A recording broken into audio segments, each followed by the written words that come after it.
नमस्कार, आप देख रहे हैं HBN लाइव न्यूज। शुरुआत करते हैं बड़ी खबरों से। नगर पंचायत के अधिशासी अधिकारी की लापरवाही से खुलेआम लग रही सब्जी बाजार में उड़ाई जा रही सोशल डिस्टेंसिंग की धज्जियां। जिला प्रशासन की सख्ती के बावजूद, नगर पंचायत के ढुलमुल रवैये के बावजूद से नहीं सुधर रहा कोरोना वायरस के मददगार मास्क और सैनिटाइजर के बिना लग रही भीड़ हो सकती जानलेवा। टिकैत नगर पंचायत के अंतर्गत रानी मुन्नी देवी सब्जी मंडी का मामला।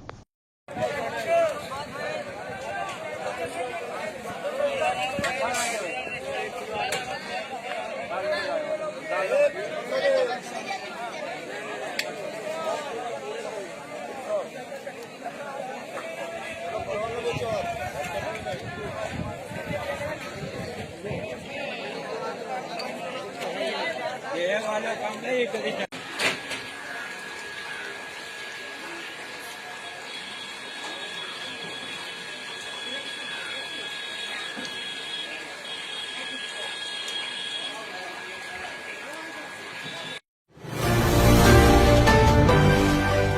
नमस्कार, आप देख रहे हैं HBN लाइव न्यूज। शुरुआत करते हैं बड़ी खबरों से।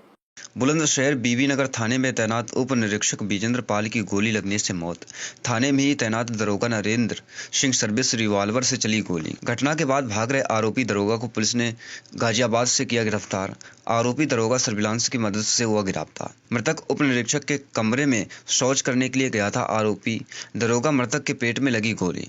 उप निरीक्षक की इलाज के दौरान हुई मौत। SSP समेत जनपद के तमाम आला अधिकारी मौके पर मृतक का शव पोस्टमार्टम के लिए भेज दिया गया। घटना की बारीकी से जांच में जुटी है पुलिस। बुलंदशहर के बीबी नगर थाने में देर रात हुई घटना से पुलिस विभाग में मचा हड़कंप। जनपद बुलंदशहर के थाना बीबी नगर में आज रात एक दुखद घटना हुई है, जिसमें थाने पर तैनात उप निरीक्षक विजेंद्र सिंह, जो थाने की ही तीसरी मंजिल पर बने हुए क्वार्टर में रह रहे थे, उनके कमरे में उसी थाने पर तैनात दूसरे सब इंस्पेक्टर नरेंद्र सिंह लगभग 12 बजे के आसपास रात में पहुंचे और उनकी सरकारी पिस्टल से फायरिंग हो गई और गोली सब इंस्पेक्टर विजेंद्र सिंह के पेट में लगी।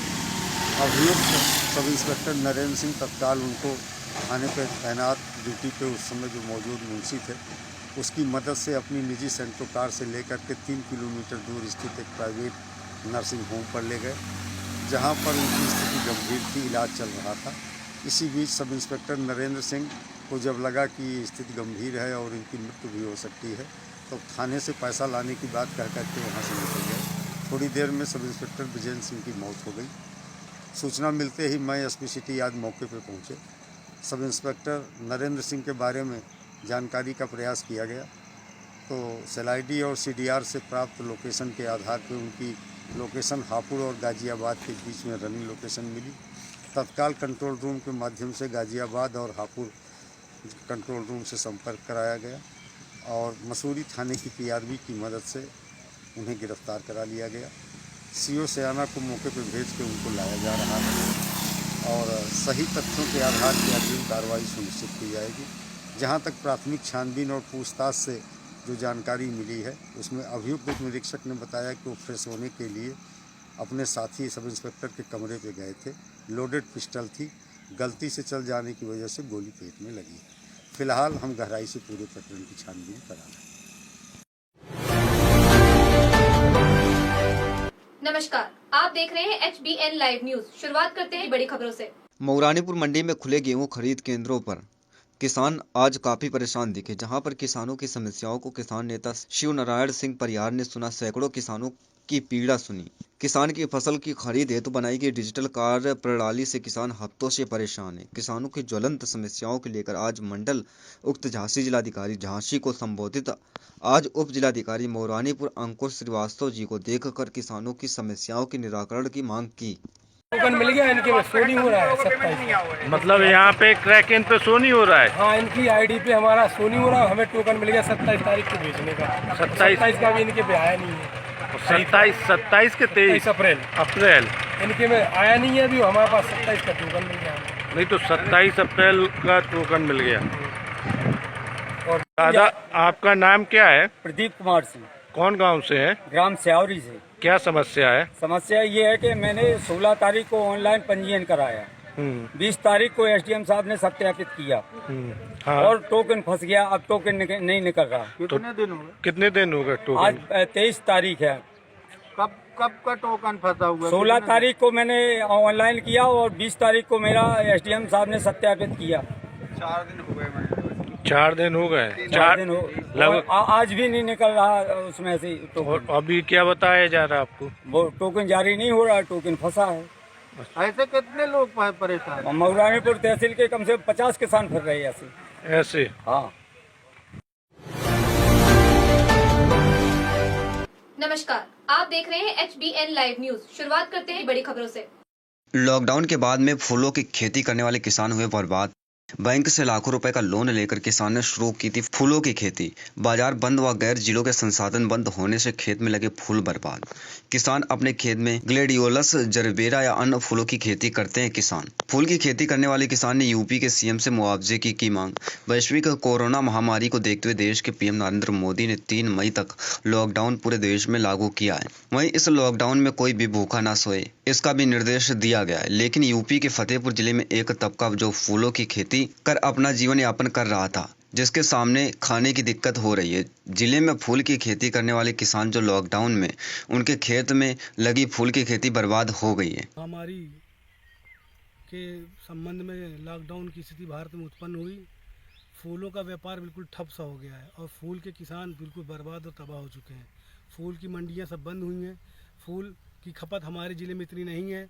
हम लोग फूल की फसल को दूसरे ज़िलों में सप्लाई करके अच्छा मुनाफा कमाते थे और इस समय जब लॉकडाउन की स्थिति पैदा हो गई है तो हम शादी विवाह भी नहीं हो रहे हैं। किसी तरह के लोग खुशी वाले सब प्रोग्राम सब कैंसिल कर दिए गए हैं और एक ज़िले से दूसरे ज़िले सारे आने जाने के साधन बंद कर दिए गए हैं, जिससे फूल लेने वाला, फूल खरीदने वाला कोई नहीं है। और आप देख रहे हैं जैसा कि अभी हमने कई एकड़ में ग्लेड की खेती की है, जो हम कई वर्षों से करते चले आ रहे हैं। अभी इसी वित्तीय वर्ष में मेरा पॉली हाउस, जरबेरा फ्लावर का पॉली हाउस मैंने स्टार्ट किया, जो 60 लाख की लागत से संपन्न हुआ है, जिसकी सब्सिडी भी मुझे नहीं प्राप्त हुई है। और अभी इसमें फसल का प्रोडक्शन प्रारंभ ही हुआ था कि लॉकडाउन लगा दिया गया। मैंने एक भी फूल अभी इसका बेचा नहीं है। और मैं अपने भारत सरकार से, राज्य सरकार से ये विनती करूंगा कि जितने भी किसान फूलों की खेती कर रहे हैं, इस समय भयंकर आर्थिक स्थिति उनके सामने पैदा हो गई है और अधिक फूलों की खेती प्रारंभ करने में काफ़ी पैसा लगाना पड़ता है और अगर वो पैसा भी रिटर्न ना हो पाया तो बैंकों से लोन लेकर भी हमने पॉली हाउस लगाया, बैंकों का भी दबाव पड़ेगा हमारे ऊपर। इसलिए मैं भारत सरकार से निवेदन करता हूं, जितने भी हमारे किसान भाई और दूसरे ज़िलों में फूलों की खेती से जुड़े हुए फूलों की खेती कर रहे हैं, उनको आर्थिक मदद पहुंचाई जाए और जितना भी नुकसान उनका हुआ है उसका आकलन करके उनको उचित मुआवजा दिया जाए, जिससे कि फूलों की खेती आगे भी सुचारू रूप से प्रारंभ रह सके। और एक फूलों की खेती से किसानों का भविष्य अच्छा हो सकता है, क्योंकि एक व्यावसायिक खेती है। अगर इसमें इतना ज़बरदस्त नुकसान की भरपाई नहीं हो पाएगी तो लोग फूलों की खेती करना बंद कर देंगे, जिससे कि किसानों का एक उज्जवल भविष्य की जो हम लोग कामना कर रहे थे, जो हमारे माननीय प्रधानमंत्री जी किसानों की आय दुगुनी करने की बात कर रहे थे, उसमें भारी क्षति पड़ेगी और किसान फूलों की खेती से भागने लगेगा और वो फिर परंपरागत खेती की तरफ चला जाएगा। इसलिए मैं भारत सरकार से और अपनी राज्य सरकार से निवेदन करता हूँ कि फूलों की खेती करने वाले किसानों को जितना भी नुकसान हुआ है उनका उचित मुआवजा सही समय पर उनको दिया जाए। धन्यवाद। क्या नाम है? रमुआ गाँव से हूँ। नमस्कार, आप देख रहे हैं HBN लाइव न्यूज। शुरुआत करते हैं बड़ी खबरों से। वर्तमान सत्ता पक्ष सरकार के द्वारा जहां कोरोना संक्रमण को देखते हुए एहतियातन सुरक्षा व्यवस्था को बनाए रखने के लिए संबंधित कर्मचारियों का समय अनुसार वेतन निर्गत करने की बात करती है, वहीं जनपद बांदा के जिला विद्यालय निरीक्षक की दूषित कार्य प्रणाली सामने आई है, जो कि 2 माह बीत जाने के बाद भी एक शिक्षिका का वेतन निर्गत नहीं किया गया। आर्थिक तंगी के चलते शिक्षिका ने आज मजबूरी बस आत्मदाह करने की कोशिश की। कट्टी में पेट्रोल पंप लेकर जिलाधिकारी कार्यालय पहुंची और रो रो कर बता रही, 2 माह बीत गए, मैं आर्थिक तंगी से परेशान हूं, लेकिन अभी तक वेतन नहीं भेजा गया। घटना की जानकारी होते ही जिला विद्यालय निरीक्षक ने घटनास्थल पर पहुंचकर बताया कि कुछ तकनीकी समस्या की वजह से इनके वेतन में दिक्कत आ रही थी, अब वह समस्या का समाधान हो जाएगा। कोई वजह नहीं है, इनको बाबू लोगों से कुछ परेशानी है जिसको कि इन्होंने मुझे नहीं बताया। बताया भी तो हम कह दिए कि भाई अगले महीने में निकल जाएगा, पूछ लीजिए। मैं इनसे कह दिया हूँ कि अगले महीना मैं से निकाल दूंगा, मार्च महीने का अप्रैल पेड इन मई अभी वेतन जो है बन रहा है, बनने जा रहा है, मैं निकलवा दूं। फरवरी और मार्च माह का वेतन अभी तक नहीं निकाला गया। परिवार का सुनिए, खर्चा मार्च महीने का वेतन चला गया है। इनका वेतन क्या कहते हैं, इलाहाबाद बैंक का शायद जो है उसमें हो गया है, इंडियन बैंक में मर्ज हो गया है ना। इस कारण से जिन लोगों का जो है वेतन इलाहाबाद बैंक में है वो रिजेक्ट होके आरबीआई के खाते में चला गया है। उसकी एक प्रोसेसिंग होती है, हम एप्लीकेशन लेते हैं, फिर जब उसको कर देते हैं तो हो जाता है, टेक्निकल फॉल्ट के कारण। आखिर इसके पहले क्यों नहीं इसको संतुष्ट कर दिया गया? आखिर पेट्रोल लेके ये कलेक्ट्रेट पहुंच गए, क्या कौन जिम्मेदार है? भाई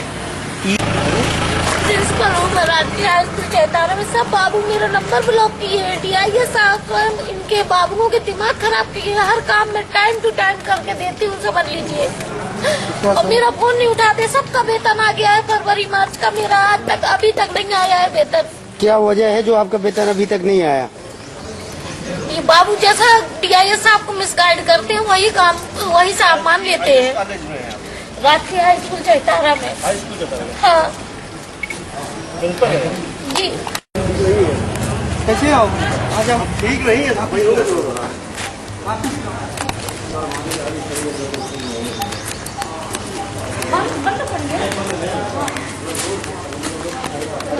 आप ऑफिस में चलिए।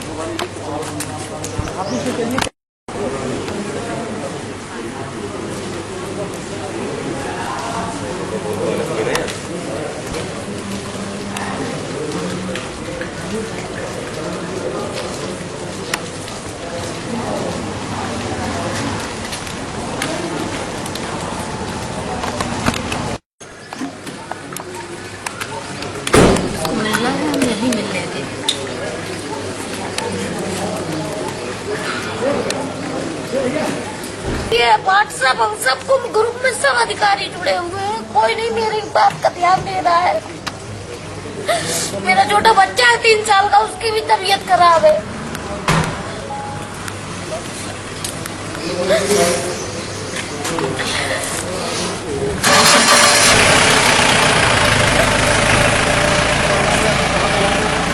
अरे सुनिए,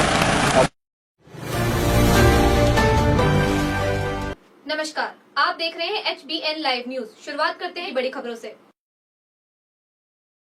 सांसद हेमा मालिनी ने वीडियो जारी कर अपील करते हुए कहा कि देश में कोरोना वायरस से संक्रमित लोगों की संख्या लगातार बढ़ती जा रही है। कुछ लोग लगातार लॉकडाउन का उल्लंघन कर रहे हैं। अगर आप चाहते हैं कि लॉकडाउन जल्दी खत्म हो जाए और तीसरे लॉकडाउन की जरूरत ना पड़े तो आपको सोशल डिस्टेंसिंग का पालन करना होगा।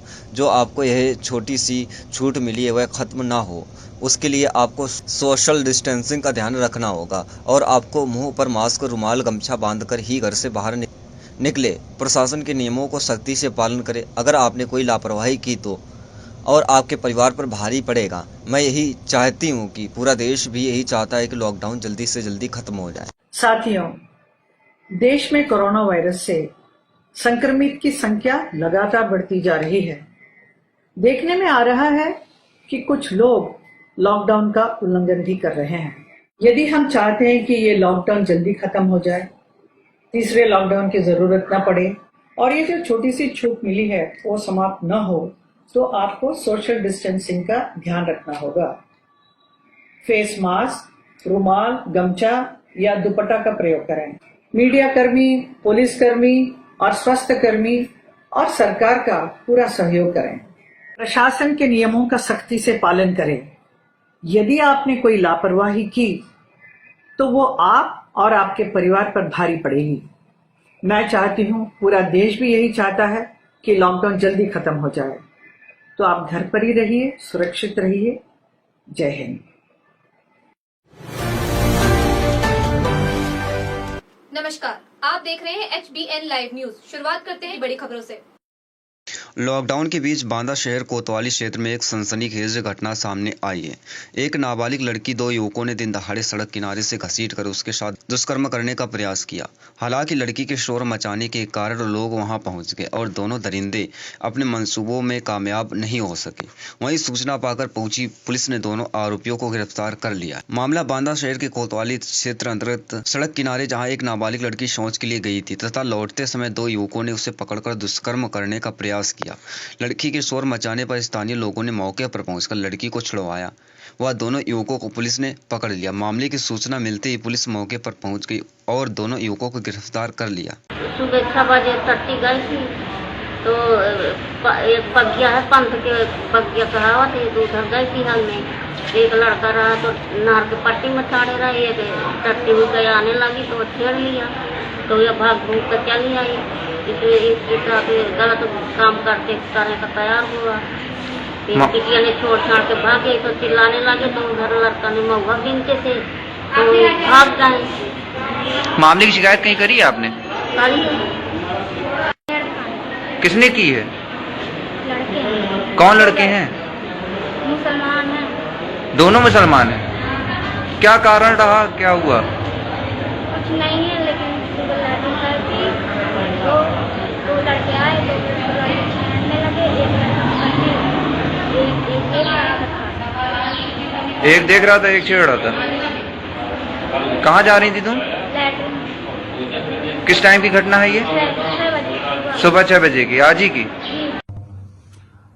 जी ये घटना हुई थी जिसमें हम लोगों ने कोतवाली नगर में अपराध कायम कर लिया है। इसका मुकदमा लिखा जा चुका है और जो छेड़खानी करने वाले थे उनको पुलिस ने हिरासत में भी ले लिया है। धाराएं बता दीजिए। ये इसमें 354 आईपीसी, 325 SC/ST एक्ट, 7 और 8 पॉक्सो, इसमें हमने मुकदमा दर्ज किया। बच्ची की उम्र क्या होगी लगभग? बच्ची की उम्र 18 वर्ष से कम है। नमस्कार, आप देख रहे हैं HBN लाइव न्यूज। शुरुआत करते हैं बड़ी खबरों से। केंद्रीय मंत्री नरेंद्र सिंह तोमर ने देश के 11 राज्यों केंद्रीय मंत्रियों के साथ वीडियो कॉन्फ्रेंसिंग की। जिले के सांसद और केंद्रीय मंत्री साध्वी निरंजन ज्योति से की वार्ता। ग्रामीण विकास मंत्रालय द्वारा संचालित योजनाओं की ली जानकारी। लॉकडाउन के दौरान गैर प्रांतों से आए बेरोजगार मजदूरों को मनरेगा के तहत ज्यादा से ज्यादा लोगों को रोजगार देने के दिए निर्देश। जनधन खातों में केंद्र सरकार द्वारा भेजे गए पैसों के बारे में की समीक्षा। साथ ही गरीबों को दिए खाद्य पदार्थों के बारे में भी की समीक्षा। बहुत बड़ी बात है और यही कारण है कि इतने बड़े जनसंख्या वाले देश में हम लोग बहुत कंट्रोल में हैं। भारत में कोरोना को उस हद तक रोकने में कामयाब हुए हैं कि हम यदि अमेरिका, इटली जैसे बड़े सक्षम देशों को देखें जो प्रभावशाली भी हैं, सक्षम भी हैं, जनसंख्या भी कम है, लेकिन यदि हम वहाँ की तुलना करें तो हमारे देश में बहुत कंट्रोल हुआ है। यहाँ के हमारे डॉक्टर्स और हमारी देश की स्टेटों की सरकारें सारे लोग मिलकर के काम कर रहे हैं। दीदी आइए। आज की हमारी मीटिंग क्योंकि हर राज्यों के मंत्रियों से, सरकारों से संवाद स्थापित करना, महामारी के समय पर बड़ी सभा नहीं कर सकते, बड़ी मीटिंग नहीं कर सकते। एक यही चाह रहा है कि हम लोग बीसी करके संवाद स्थापित करें। यद्यपि हम लोग एक आध दिन छोड़ करके मंत्री जी कहीं, हम हर मंत्री कहीं ना कहीं सरकारों से संवाद स्थापित किए हुए हैं। आज मनरेगा, प्रधानमंत्री सड़क योजना, जनधन खाता, गरीबों के खातों में जो पैसा जा रहा है, ऐसे मुद्दों को लेकर के हम ग्रामीण विकास मंत्रालय के माध्यम से गरीबों को रोजगार देने के लिए मनरेगा को हम चालू कर दिए हैं। और मुझे राज्यों से जो सूचना मिल रही है कि सभी राज्यों ने जहां कोरोना, जिन जनपदों में कोरोना का प्रभाव नहीं है, उन जनपदों में काम भी शुरू कर दिया है। क्योंकि इस समय गरीब आदमी के जो रोज़ कमाता खाता है उसके हाथ में रोटी खाने के लिए कुछ नहीं है। ये मनरेगा जैसा एक रोजगार है। जब कोई लोग सवाल खड़ा करते थे कि मनरेगा किस काम का, पैसा नहीं है, ये वैकल्पिक व्यवस्था है। और वैकल्पिक व्यवस्था आज समझ में आ रही है कि हाँ, मनरेगा में काम मिल रहा है, 202 रुपये मिल रहे हैं। दूसरा, जनधन खाता जब खुला था शायद उस समय लोगों ने मजाक उड़ाया था, लेकिन आज उन गरीब महिलाओं के खातों में 500 रुपया 3 महीने तक जाएंगे उनको राशन मिल रहा है, 500 रुपया हर महीने मिलेगा 3 महीने तक। तो मुझे लग रहा है कि ऐसे गरीब परिवार के लिए एक डूबते हुए को तिनके का सहारा बहुत होता है। आज 11 राज्यों के साथ बीसी थी, उसमें से राज्यों के सुझाव आए हैं। माननीय मंत्री जी ने, हमारे सेक्रेटरी साहब ने, सबने धैर्य से उसको नोट किया है। और एक अच्छा इस महामारी से मैं कह सकती हूँ कि पूरे भारत को एक सूत्र में बांध दिया इस बीमारी ने। और आज पूरा भारत, किसी की भी सरकार हो, सारी सरकारें मिलकर के काम कर रही है। बहुत परिचय देखने को मिल रहा है, ये हम सबके लिए निश्चित रूप से बहुत ही प्रसन्नता की बात है। जिला स्व सहायता समूह में काम करती हैं, बहुत छोटी इकाई है, बड़े धनराशि उनको आरंभ करने के लिए अनुमति प्रदान की गई। धीरे धीरे ग्रामीण उद्योग का क्षेत्र भी पटरी पर आएगा, हम अच्छे ही आएंगे। लेकिन यह सब अनुमतियां इस अपेक्षा के साथ हैं कि ग्रामीण क्षेत्र में अपेक्षा से अधिक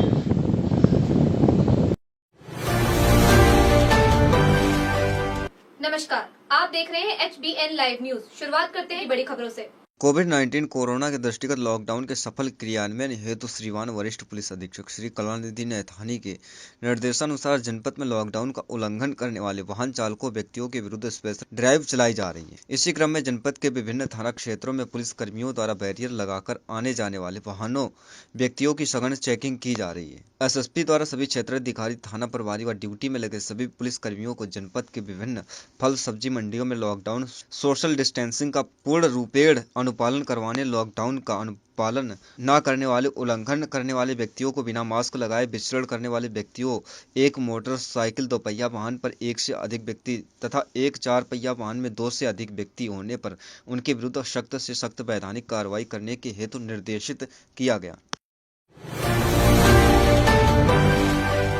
नमस्कार, आप देख रहे हैं HBN लाइव न्यूज। शुरुआत करते हैं बड़ी खबरों से। दिनांक 22 फरवरी 2020 को तहरीर देने के बावजूद भी नहीं मिला न्याय। नगर नेबुआ नौरंगिया पुलिस ने की होती सुनवाई तो यह खूनी संघर्ष नहीं हुआ होता। मामला थाना नेबुआ नौरंगिया के अंतर्गत का है। कुशीनगर जिले के थाना नेबुआ नौरंगिया के अंतर्गत में ग्राम सप्ताह टोला शैब जवा में हुई 2 पक्षों में खूनी संघर्ष। मिली जानकारी के अनुसार बताया जा रहा है कि दिनांक 23 अप्रैल 2020 को प्रार्थनी ने अपने पति के साथ गेहूं काटने के लिए जा रही थी कि गांव के ही एक युवक ने रास्ते में पहले से घात लगाकर बैठे नंद कुमार पुत्र नथुनी व रोहित व प्रदीप पुत्र नंद कुमार, महेश पुत्र राजेंद्र रामदास व स्वामीनाथ राजन पुत्र रामदास व पिंटू पुत्र चंद्रिका आदि लोगों ने लाठी डंडा व धारदार हथियार से लैस होकर जानलेवा हमला कर दिया। परंतु ग्रामीणों की बड़ी मशक्कत से रंजीता देवी व उनके परिवार वालों के बीच बचाव के लिए ग्रामीण, जबकि सबसे बड़ा सवाल ये उठता है कि इस घटना के उपरांत कुछ दिन पहले दिनांक 24 फरवरी 2020 को प्रार्थना पत्र के साथ घटना घटा था, जो कि स्थानीय थाने को लिखित करा दी थी, लेकिन सुनवाई न होने के कारण फिर मनबड़ों ने दिनांक 23 अप्रैल 2020 को जानलेवा हमला कर दिया। मार हुई थी, ये काहे लिए मार हुई थी बता सकते हैं? पुराना झगड़ा था। ऐसे बताइए, जो पुराना झगड़ा था तो उसके आपने तहरीर दिया था इसके पहले थाने में? हाँ, पहले कोई कार्रवाई हुई थी? नहीं। अच्छा, क्या नाम आपका है? किस गांव के निवासी हैं? थाना कौन सा है? ये बताइए कि क्या घटना आपके साथ घटी है? कौन कौन लोग मारे हैं? आप बताओ ना, नाम बताओ, कौन कौन लोग मारे हैं? हाँ, अच्छा, काहे लिए लोग मारे हैं कुछ बता सकती है? अच्छा, पुराना झगड़ा। अच्छा, कितना दिन पहले का था झगड़ा? अच्छा, तो ये बताइए, इसके पहले जो विवाद हुआ था तो उसमें कोई कार्रवाई हुई थी? थाने में तहरीर दिए थे आप लोग? कोई कार्रवाई हुई थी? क्या नाम आपका है? किस गांव के निवासी हैं?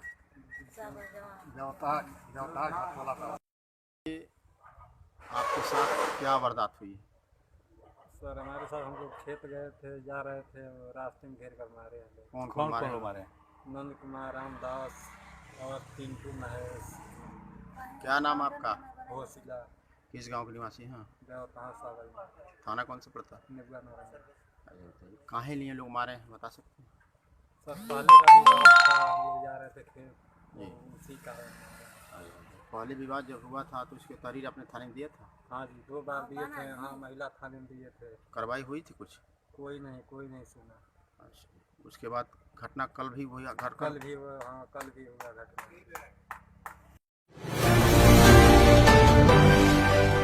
नमस्कार, आप देख रहे हैं HBN लाइव न्यूज। शुरुआत करते हैं बड़ी खबरों से।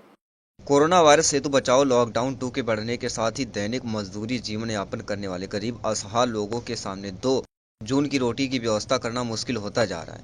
ऐसे गरीबों की भुखमरी से बचाने के लिए मुंबई के मेकिंग द डिफरेंस नामक संस्था के तत्वाधान में संस्था के पदाधिकारियों प्रिंस चौबे, अजय चौबे, दिनेश विश्वकर्मा, पिंटू राजभर, सनी प्रजापति आदि ने शनिवार को क्षेत्र के उदयपुर, साई तारापुर समेत करीब आधा दर्जन गाँव के 100 गरीब परिवारों में राहत सामग्री किट वितरित की।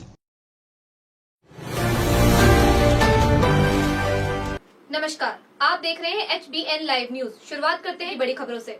यूपी के फतेहपुर जिले में इन दिनों कोरोना फाइटर का समाज सेवी संगठन हौसला बढ़ाने में लगे हुए हैं। आज 108 एम्बुलेंस चालकों पर पुष्प वर्षा करके सम्मानित किया गया। वहीं कोरोना फाइटर एम्बुलेंस चालकों के सम्मान के बाद उनके चेहरों में अलग सी मुस्कान थी। जहां पुष्प वर्षा के बाद उनका हौसला बढ़ा, वहीं समाज सेवी की माने तो जिस तरह एम्बुलेंस चालक बिना अपने जान की परवाह किए बगैर दूसरों की जान बचाने में लगे रहते हैं, इनका हौसला बढ़ाने के लिए पुष्प वर्षा कर सम्मान बढ़ाया गया। आज आपने ये जो मरीजों को लेके आते अपने हाथ में जान लेके और मरीजों को लेके आते हैं और लेके छोड़ने जाते हैं, ठीक हो जाते हैं। पिछड़ा आयोग के सहयोग में अध्यक्ष, नगर अध्यक्ष और अनुसूचित मोर्चा जिलाध्यक्ष देवनाथ धाकड़े ने इन लोगों का सम्मान किया और मरीजों को बैठाल के लाते हैं और अपनी जान हाथ में ले रहते हैं। सम्मान किया। कितने लोगों का सम्मान? 15 आदमी का सम्मान किया। देवनाथ धाकड़े अनुसूचित मोर्चा जिलाध्यक्ष। आज आपने क्या कार्यक्रम किया है? आज हमने 108 एम्बुलेंस जो हैं उनके जो चालक हैं जी, उनका सम्मान करने का काम किया है, क्योंकि ये बेचारे अपनी जान पर खेलकर किसी भी मर्ज की परवाह न करके अपना घर परिवार छोड़कर ये उनकी सेवा में लगे हुए मरीजों की, इसलिए आज हमने इनका पुष्पमाला पहना करके इनका सम्मान करने का काम किया है। अच्छा, जो कोरोना के लिए इस समय एम्बुलेंस चल रही है उनका क्या सम्मान नहीं किया क्या आपने? जी वही उसमें कोरोना की नहीं है, 108 की एम्बुलेंस और कोरोना स्पेशल एम्बुलेंस भी उसमें शामिल है। जो कोरोना संदिग्धों को ला रही है उन चालकों का इसमें है? हाँ जी, वो चालक भी इसमें है जो कोरोना संदिग्धों को भी ला रहे हैं और ले जा रहे हैं, उन चालक भी शामिल है। क्या नाम है आपका? अमित सिंह, नगर अध्यक्ष भाजपा पिछड़ा मोर्चा। नमस्कार, आप देख रहे हैं HBN लाइव न्यूज। शुरुआत करते हैं बड़ी खबरों से। कोरोना वायरस के मद्देनजर लॉकडाउन को सफल क्रियान्वयन हेतु श्रीमान वरिष्ठ पुलिस अधीक्षक श्री कलानिधि नैथानी के निर्देशन में गाजियाबाद पुलिस द्वारा जनपद के समस्त थाना क्षेत्रों में गाजियाबाद पुलिस द्वारा जनता पब्लिक एड्रेस सिस्टम में लॉकडाउन का पूर्ण पालन करने एवं अपने घरों में रहने व पुलिस का सहयोग करने की अपील की गई तथा लॉकडाउन का उल्लंघन करने वालों के विरुद्ध कठोर वैधानिक कार्रवाई की जाएगी, अवगत कराया गया। चलो हो गया सर। हेलो, कृपया सभी लोग ध्यान दें, कोई भी व्यक्ति अपने घर के सामने भीड़ का जमावड़ा न करे, गलियों में ना घूमे, अपने घर के बाहर ना निकले। अगर कोई व्यक्ति घर से बाहर निकले तो आवश्यक कार्य से ही निकलना चाहिए। गलियों में अनावश्यक रूप से घूमते हुए अगर कोई व्यक्ति पाया जाता है तो उसके खिलाफ मुकदमा पंजीकृत कर कानूनी कार्रवाई की जाएगी, उसका चालान किया जाएगा। आप सभी लोगों से अनुरोध है कि कृपया अपने घरों में ही रहें, लॉकडाउन का पूर्णतः पालन करें, अनावश्यक रूप से गलियों में न घूमें, अपने जरूरी सामान के लिए केवल जब जरूरत हो तभी निकले निर्धारित समय में। अन्यथा अगर गली मोहल्लों में कोई भी व्यक्ति अनावश्यक रूप से घूमता हुआ पाया जाता है तो उसके खिलाफ कानूनी कार्रवाई की जाएगी। अगर किसी व्यक्ति को फिर भी दिक्कत है तो हमारे पास गाड़ी है, वो उसे बिठा के सेंटर में छुड़वा देंगे। 151 में चालान करेंगे, नहीं मानेंगे तो आप लोग धारा 144 की उल्लंघन का मुकदमा लिखवाएंगे। तो ये सब परेशानियां आप लोगों के लिए है। आप लोगों से अनुरोध है कि सरकार द्वारा बनाए गए नियमों का पालन करें। अनावश्यक रूप से गलियों में न घूमें। घर से निकलते समय मास्क का प्रयोग करें। बगैर मास्क के अगर कोई व्यक्ति घूमता हुआ दिखाई पड़ता है तो उसके खिलाफ कानूनी कार्रवाई की जाएगी। धन्यवाद। नमस्कार, आप देख रहे हैं HBN लाइव न्यूज। शुरुआत करते हैं बड़ी खबरों से। गाजियाबाद में यूं तो हर कोई किसी न किसी प्रकार से भूखे और जरूरतमंदों की मदद कर रहा है। ऐसे ही एक मददगार अशोक कंसल जो लगातार लोगों को खाना बांट रहे हैं, साथ ही लॉकडाउन पालन भी कर रहे हैं। लोग मालीवाड़ा निवासी अशोक कंसल प्रशासन के पास भी खाने के पैकेट रोजाना भेज रहे हैं, जिससे प्रशासन इस लॉकडाउन में जरूरतमंद लोगों को वितरित कर रहा है। वहीं अशोक को लोग फोन पर मदद के लिए कहते हैं, वो उनको सूखे राशन का सामान पहुँचा रहे हैं, जिससे उनके पास ना कोई भीड़ जमा होती है और ना ही इससे लोग लॉकडाउन का उल्लंघन भी होता है। अशोक कंसल का कहना है कि प्रधानमंत्री के आह्वान पर जब लॉकडाउन चलेगा वो प्रशासन और लोगों की ऐसी ही मदद करते रहेंगे। अभी कोरोना वायरस के चक्कर में आप लोग कितने दिन से सामान नहीं बांट रहे? इस राष्ट्रीय आपदा की विषम परिस्थिति में कोरोना वायरस की वजह से लोग परेशान ना हो, क्योंकि हमारे माननीय मोदी जी का भी का भी आदेश है, माननीय योगी जी का भी आदेश है कि जो संपन्न व्यक्ति हैं वो गरीब लोगों की मदद करें, कोई गरीब भूखा ना रह जाए। तो इसलिए मैं 1000 खाने के पैकेट पूरा खाना बनवा करके तहसील में भेजता हूँ, वहाँ से वो लोगों को सप्लाई करवा देते हैं। और लोग मुझे फ़ोन करते हैं कि भाई मैं जरूरतमंद हूँ, मुझे खाना नहीं मिल पा रहा है, राशन नहीं मिल पा रहा है, तो मैं उसको बुला करके सोशल डिस्टेंसिंग मेंटेन करते हुए जितने वो लोग खाना मांगते हैं उनको राशन दे देता हूँ। और मैंने राशन के छोटे पैकेट भी बनाए हुए हैं। लोग मुझे फ़ोन करते हैं कि साहब मेरे घर में ये परेशानी है, मेरे घर में ये परेशानी है, तो मैं उनसे कहता हूँ ठीक है आप आ जाइए, मैं उनकी मदद करता हूँ। पूरी उनकी राशन, आटा, दाल, चावल, तेल, हल्दी सब चीज़ देता हूँ पूरी तरीके से। और यथासंभव परमात्मा मुझे शक्ति दे, जब तक ये लॉकडाउन नहीं खुलेगा और हम इस कोरोना की महामारी से नहीं निकलेंगे, उभरेंगे, जब तक मैं पूरे जीत जान से लगा रहूंगा पब्लिक की सेवा में। माननीय प्रधानमंत्री जी और माननीय योगी जी का आदर करते हुए उनकी बात को सम्मान और पानी देता रहूंगा।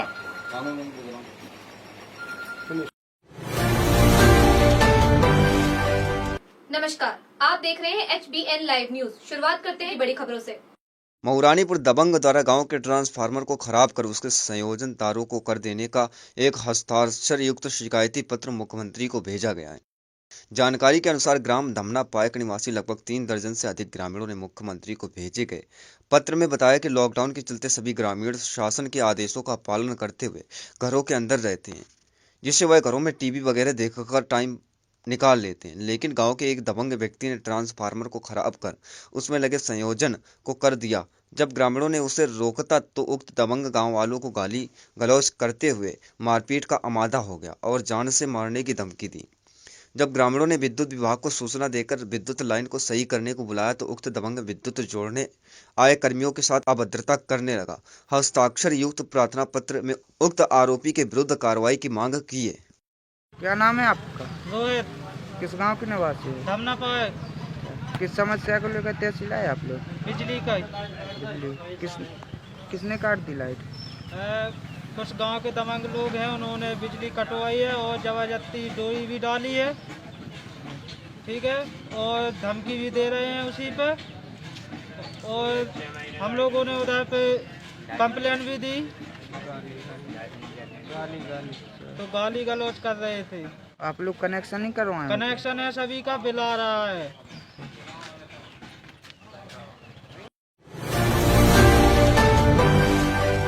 नमस्कार, आप देख रहे हैं HBN लाइव न्यूज। शुरुआत करते हैं बड़ी खबरों से।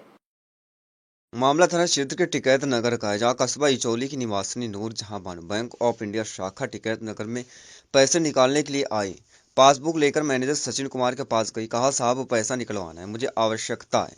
तो मैनेजर ने मेरी पासबुक लेकर चेक किया। कहा कि तुम्हारा खाता बंद है, फर्जी चली आती हो। मेरा पासबुक फाड़कर नाली में फेंक दिया। जब मैंने कहा कि मेरा पासबुक क्यों फाड़ दिया तो मैनेजर ने भद्दी भद्दी गालियां दी और बुजुर्ग महिला को धक्के मारकर भगा दिया। वहीं गरीब महिला ने बताया कि पढ़ी लिखी न होने के कारण मुझे यहाँ दंड से झेलना पड़ा। जानकारी होने पर पत्रकारों ने जब मैनेजर से इस बारे में जानकारी लेनी चाहिए तो मैनेजर आग बबूला होकर पत्रकारों से भी अभद्रता कर सकते हो करो, जो खबर चला सकते हो चलाओ, मेरा कुछ नहीं होने वाला। पीड़ित महिला ने टिकैत नगर कोतवाली में लिखित प्रार्थना पत्र। वो महिला ने गलत पासबुक गलत नंबर दिया था, जो खाता बंद था। वो गलत फहमी में कैसे हमने देखा नहीं, उसको बता दिया गलत खाता गलत है, इसलिए उनका पासबुक उसको वापस कर दिया गया। फिर नया पासबुक उनको दे दिया गया बना करके नया। गलत फहमी में ऐसा हुआ है। महिला कह रहे हैं कि पासबुक फाड़ी गई तो गाली दी गई। नहीं, गाली यहाँ पे क्यों दे देगा? गाली दिया जाएगा कोई किसी को भी। बैंक में यहाँ पे होता है कि कोई गाली देगा? ऐसा महिला का आरोप नहीं, महिला गलत बोल रही है। महिला यहाँ पे सभी लोग कस्टमर भी बैठे हुए हैं। क्या पत्रकारों के साथ भी कुछ नहीं, पत्रकार के साथ क्यों? आपके साथ क्या आया था? आपने मुझसे बदतमीजी की, आप निकलिए यहाँ, तुम्हारे जैसे पत्रकार बहुत आते हैं, आप सीसीटीवी आपके पास है, कैमरे देख लीजिए। और मैंने आपसे सहजता से अपना मैंने आपको आईडी दिखाया, मैंने आपको दिखाया, मैंने बोला कि मुझसे बदतमीजी की, कहा कि आप यहाँ से निकलिए, चलिए हटिए, भागिए यहाँ से। आप जैसे प्रेस वाले मेरे पास बहुत आते हैं। गलत सर चीज मत बताइए। अरे आपने सीसीटीवी कैमरा चीजों को रिजॉल्व करिए। सीसीटीवी कैमरा आपके यहाँ लगा हुआ है, मैं झूठ बोल रहा हूँ, उसका आप जांच करवा लीजिए। अगर उसमें नहीं निकलेगा तो बताइएगा कि मैं गलत बोल रहा हूँ। आप ऐसे बात बताइए। और सामने मेरे ये व्यक्ति भी आया था। चीजों को रिजॉल्व करिए, ये भी मेरे साथ आया। पत्रकारिता मत दिखाइए, चीजों को रिजॉल्व करिए। अभी आप बताइए, उनको आपने मैंने पासबुक दे दिया, क्यों पैसा निकालने दिया? नहीं, आप पासबुक फाड़ने का अधिकार है, गाली देंगे, महिला को गाली देंगे। मैंने गाली दिया गया, कह रही महिला भाई उसको जबरदस्ती बात कर रहे हो। पब्लिक में गाली दे रहे हैं, पब्लिक में औरत कह रही, औरत गलत कर रही है, बात नहीं गलत कर रही है। सुनिए भाई साहब, मैं आया था, मैंने आपसे ये बात की कि मैनेजर साहब एक सेकंड, यहाँ के जो आपके मैंने जो नहीं हटाओ।